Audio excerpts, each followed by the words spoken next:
The morning my parents came back from Spain, the key refused to turn. They stood frozen on the porch, suitcases at their feet, sunlight bouncing off the door like it knew something they didn't at first.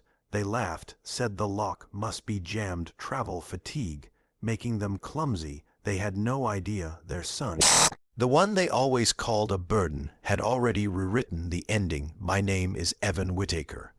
And this is the story of how I stopped being my parents' safety net and finally became my own person. I grew up in Western Pennsylvania, in a working-class town where everyone watched everyone else, and ambition was treated like arrogance.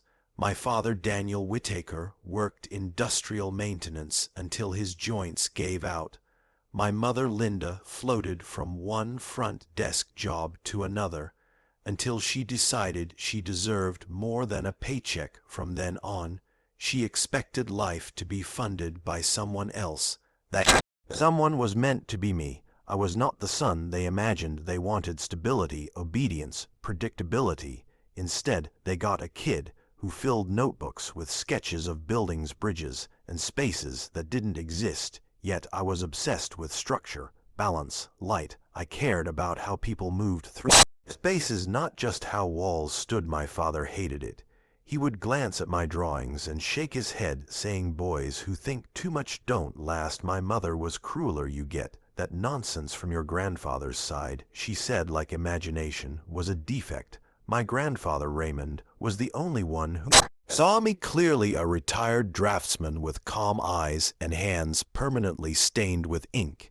He taught me how to read blueprints, how to think in layers, how to see strength in design.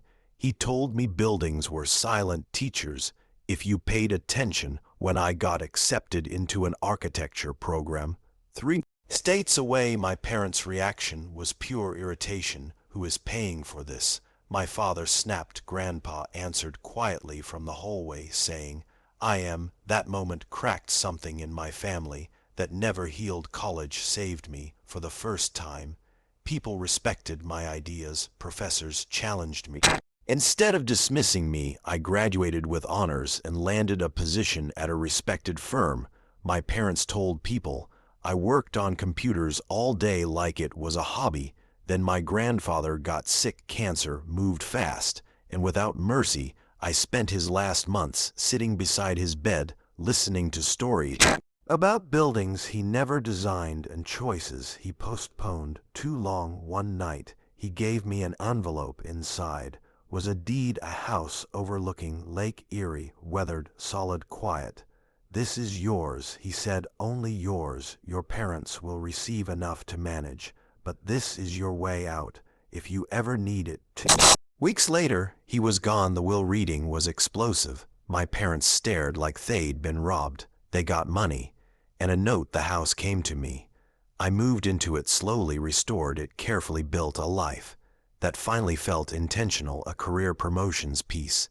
Then I made the mistake that almost destroyed everything. I let my parents move in what was supposed to be temporary became permanent. They rearranged furniture, hosted guests, called it our house. By the second year, the money talk began. Refinancing, equity, family responsibility. One night, a phone call changed everything. They forgot to hang up. I heard my mother say I owed them. I heard my father call me a burden, a backup plan, a financial resource. Something inside me snapped quietly and cleanly. That night, I stopped being their son in the way they wanted and started becoming someone they could no longer control. What they didn't know was that I had already decided to sell the house, and I planned to do it while they were sipping wine overseas and planning my future without me. That decision was the first real boundary I ever built, and it was about to cost them everything. The house felt different the moment my parents left for Europe. Not quieter, not emptier, just honest. For the first time since they moved in, every room belonged to the present instead of their expectations.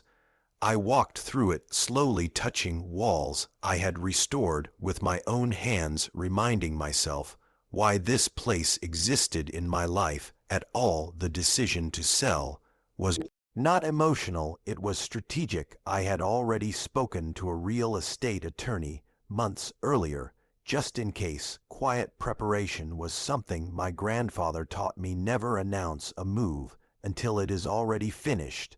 The house was listed 3 days after their flight landed. No signs in the yard, no online photos tied to my name, just a clean private listing circulated among serious buyers.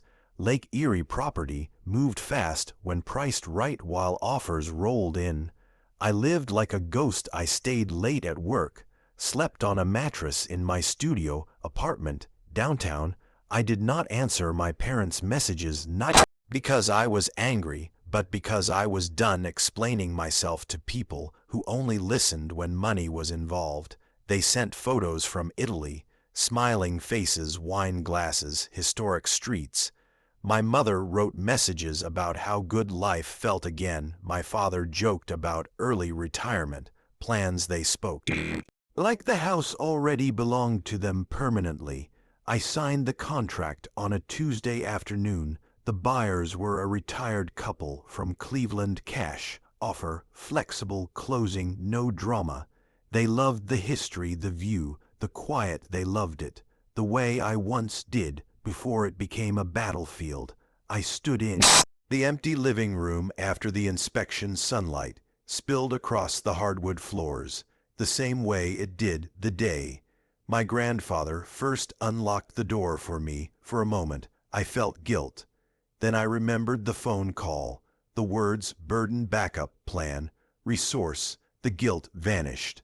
I left one thing behind on purpose, a sealed envelope addressed to my parents. Inside was a letter I had written carefully, not cruelly, but honestly. I told them I had sold the house. I told them the money was gone into accounts they could not access. I told them they would need to make new plans. I thanked them for raising me. I told them I hoped Europe was beautiful. I did not leave a return address. The sale closed while they were still abroad. Funds transferred cleanly. I paid off my remaining debts, invested conservatively, and secured my future without excess. Freedom did not feel loud, it felt stable. They found out 2 days later. My phone exploded with missed calls. Voicemails shifted from confusion to rage to bargaining. My mother cried, my father threatened. I listened to none of it. When they finally returned, the locks had already been changed. The new owners were polite, firm, and protected by law. My parents were escorted off the property they believed was theirs. The story traveled fast through family. Cousins called, aunts judged, uncles said nothing. Everyone wanted me to feel shame. But something unexpected happened. I slept better, I worked better, I stopped apologizing for taking up space. Weeks later, my mother finally reached me from a borrowed phone. Her voice was smaller. She asked where they were supposed to go. For the first time in my life, I did not rush to solve their problem. I told her the truth, that I was not their plan anymore, that love without respect was not love, that I hoped they figured it out. She hung up without saying goodbye. I thought that was the end. I was wrong, because the house was only the beginning. What my parents did next would force me to confront them one final time. And this time, there would be no doors left to lock. I thought distance would be enough, that once the house was gone, my parents would fade into memory like background noise after a long drive. I underestimated how people react when entitlement is mistaken for love. 3 weeks after the sale, my firm received a certified letter, not addressed to me personally, but to the company. Inside was a legal note claiming I had sold shared property without consent. My parents were accusing me of fraud. I felt something close to laughter, then anger, then calm. I handed the letter to our legal department and went back to my desk. For the first time in my life, I trusted paperwork more than family. The claim unraveled quickly. The deed was airtight. The will was clear. My grandfather had anticipated everything. There was even a handwritten addendum explaining why the house went to me alone. Reading his words again felt like being defended from beyond the grave. When my parents' lawyer realized the case was dead, they shifted tactics. They stopped attacking the sale and started attacking me. Phone calls to my workplace, emails to extended family stories about abandonment, disrespect, betrayal. They painted themselves as victims of an ungrateful son, corrupted by success. I did not respond. Silence is unsettling. To people who rely on chaos. A month later, I saw them in person for the first time. I was leaving a grocery store downtown when my mother stepped into my path. She looked older, thinner, sharper. My father stood behind her, arms crossed, jaw tight. People stared. I stayed calm.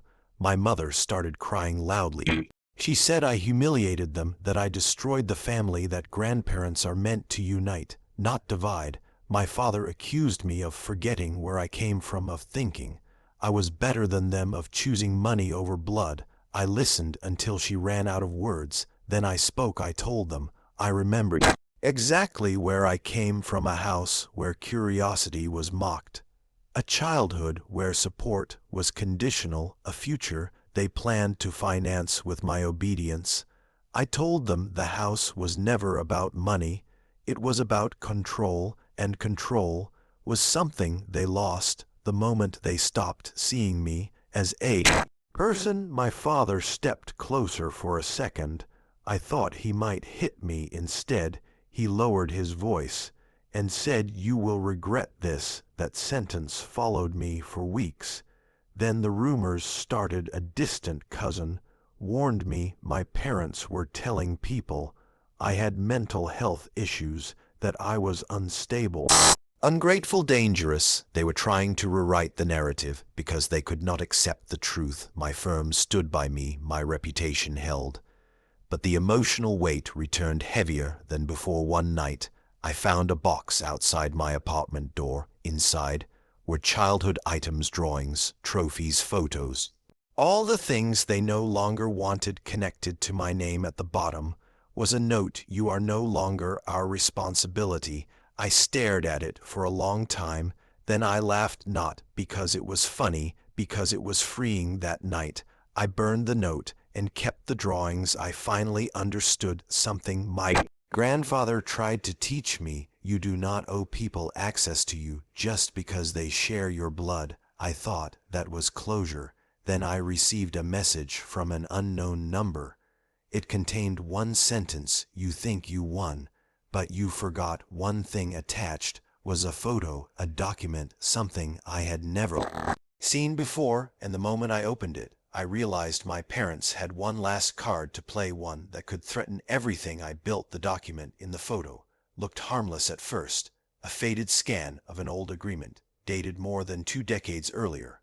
My name was not on it, but my grandfather's was. It claimed the house was purchased using family pooled funds, that future ownership would remain within the Whittaker family line, that no single heir could sell without unanimous consent. I knew immediately what they were trying to do. They were not chasing money anymore. They were chasing leverage. I forwarded the image to my attorney before my coffee cooled. He called me an hour later, calm and almost amused. He said, "Documents like this only matter if they are real and enforceable. This one was neither. The signature was forged. The witnesses were deceased. The language violated state property law. It was legally worthless, but legally worthless does not mean emotionally harmless." My parents began sending the image to relatives, posting vague accusations online suggesting I stole family property through manipulation and secrecy. People who had never asked how I was suddenly had opinions about my character. I stopped reading. You cannot defend yourself to an audience that wants a villain. Then something unexpected happened. My grandfather spoke again, not through memory, but through action. His former lawyer reached out, a man I had not seen since the funeral. He had heard rumors and wanted to make sure I was protected. He reminded me there was a second envelope. I had forgotten about it. It had been stored in a safety deposit box under my name. Inside was a recorded statement dated months before my grandfather's death, a video file, and a notarized letter. In the video, my grandfather sat at his desk. Calm, steady, clear, he explained the house, the family, my parents' entitlement. He said he watched them treat me like an investment instead of a child. He said he chose me because I built things instead of taking them. The letter reinforced everything. It addressed false claims, future disputes, and emotional manipulation. It even mentioned the possibility of forged documents. I felt something I had not felt in years: relief without guilt. My attorney advised caution, do not release it. Yet he said let them exhaust themselves first. And they did. My parents escalated. They threatened public lawsuits, interviews, social posts. They wanted pressure. They wanted me to fold. Instead, I prepared. When the cease and desist letters arrived at their address, they did not expect them. When defamation warnings followed, they panicked. Suddenly, silence replaced noise. Then my mother sent one final message: we can't still fix this. If you apologize. I stared at it for a long time. Apologize for what? For surviving, for choosing myself, for refusing to be owned. I did not respond. A week later, I released the video only to the people who mattered: family, close friends, legal counsel. No commentary, no anger, just my grandfather's voice. The response was immediate. The narrative collapsed. Support shifted. Questions stopped. My parents disappeared from the conversation. Overnight, I thought that was the end. Then I received a voicemail, not from them, from someone else, a woman claiming to be my half-sister, a name I had never heard before. She said we needed to talk. She said our father had been lying for decades. And suddenly the house felt like the smallest secret in the family. I listened to the voicemail 3 times before I believed it was real. The woman sounded calm, not emotional, not angry. She introduced herself as Claire. She said she was my father's daughter. She said she was older than me by 6 years. She did not ask for money. She did not accuse. She only said we shared the same father. And a long history of silence. We met in a coffee shop, halfway between our city's neutral ground. She looked like my father in the eyes and jaw, but her expression carried something softer, something honest. She told me the story carefully: an affair before my parents' marriage, a child hidden to preserve reputation, hush money paid through my grandfather's influence, conditions placed: no contact, no acknowledgement. She grew up knowing who her father was but never being allowed to call him that. My mother knew. She stayed, not out of forgiveness, but out of leverage. Everything clicked: the entitlement, the control, the obsession with assets. They had always lived in fear of exposure. Claire told me she had been contacted recently. My parents reached out after the house sale. They wanted her to sign documents supporting their claim. They offered money. They offered family. She refused. When she saw the video of our grandfather, she knew the truth. She decided I deserved to know everything. I thanked her, not because the information helped, but because the honesty did. She warned me. My parents were desperate, and desperate people reveal everything eventually. 2 days later, my father called. His voice was different. No anger, no threats, just fear. He asked me to meet him alone. He said it was time to talk like men. I agreed. We met in a public park near the river. He looked smaller than I remembered, older, tired. He tried to explain. He talked about mistakes, about survival, about family image. I listened. Then I asked him one question: did you ever plan to tell me about her? He could not answer. That silence told me everything. I told him I knew about the forged document, the defamation, the lies. I told him I knew about Claire. His shoulders dropped. He said your mother cannot handle this coming out. It would ruin her. I replied calmly, you already ruined it. You just never thought it would reach you. I stood to leave. He grabbed my arm, then let go quickly. When people looked, his final words were a warning. If this goes public, everyone loses. I stopped and turned. Not everyone that night. I spoke to my attorney, to Claire, to my firm. I did not want revenge. I wanted truth. The next step was not dramatic. It was surgical, because the final boundary was not a house or money, it was exposure. And once truth enters a family built on silence, nothing stays. Hidden truth does not need volume. It only needs light. I did not post anything publicly. I did not call reporters. I did not burn bridges for entertainment. I sent one email. It went to a small circle family members who mattered. My attorney, my parents' attorney, and my parents attached were three things: the video of my grandfather, a legal summary of the forged document attempt, and a statement from Claire confirming her identity. No insults, no accusations, just facts. Within hours, my phone filled with messages, not anger, not outrage, silence, breaking. Relatives apologized. Some admitted they suspected things for years. Others said nothing at all, which was enough. My parents responded last. My mother sent a single sentence: "You have destroyed everything." I read it calmly, then deleted it. Because the truth was simple, everything they built was already broken. I just stopped pretending it was. My father never contacted me again, Claire, and I stayed in touch, slowly, carefully, not as replacements, not as emotional crutches, just as two people connected by blood, but choosing honesty. Months past, my life became quieter, work thrived. I designed buildings that felt open, intentional, strong spaces that did not trap people inside expectations. I moved to a new place, not because I was running, but because I was finished. One afternoon, I visited Lake Erie, not the house, just the water. I thought about my grandfather, about the way he planned ahead, about how he protected me without asking for loyalty in return. He understood something my parents never did. Love is not ownership. Family is not leverage, and support is not something you collect interest on. I realized something else too. I had not won. There was no victory, only release. The moment I stopped trying to be understood by people who never wanted to understand me, I became free. If my parents ever tell the story, they will say I abandoned them. They will say money changed me. They will say success corrupted me. Let them. I know the truth.